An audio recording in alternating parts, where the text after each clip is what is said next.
Ես նման ճամբար հիմա էլ եմ ուզում այցելել, այսինքն մեթոդը, կազմակերպման ձևը եւ ամեն ինչը բացարձակ լավն է, Փոքր տարիքից արդեն հետաքրքրվում են ու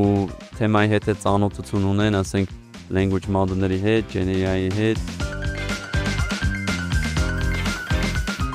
Բավական մեծ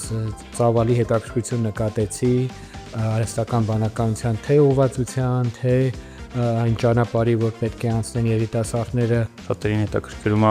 արհեստական բանականությունը փոխարինում է մասնագիտությունները, ծրագրավորողների գործը արդեն անում է արդյոք իրենց մասնագիտությունը ապագա կունենա թե ոչ։ Top հարցը երևի թե դատայի կարևորությունը բիզնես որոշումներում, հիմնականում բոլորը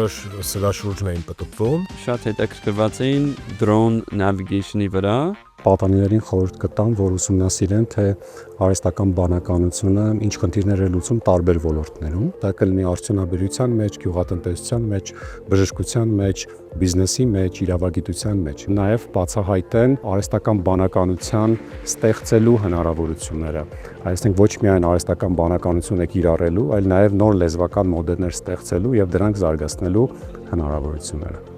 Խորհուրդ կտայի ընդհանուր դիտարկել AI-ը որպես գործիք ու կենտրոնանալ ավելի շատ այն ուղղությունների վրա, որոնց վրա իրենք կուզենային իրենց կյանքը կառուցել։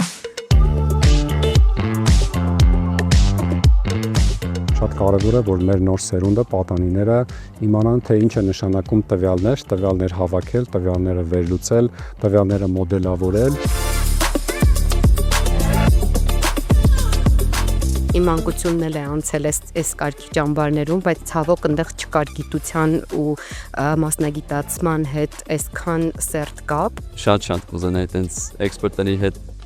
հարցեր տայի, շփվեի, ծանոթանայի։ Շատ ուրախ եմ, որ հիմիկվա սերունդը, հիմիկվա 11-12-րդ դասարանի երեխաները ունեն այսպիսի հնարավորություններ, որ մենք ժամանակին չենք ունեցել։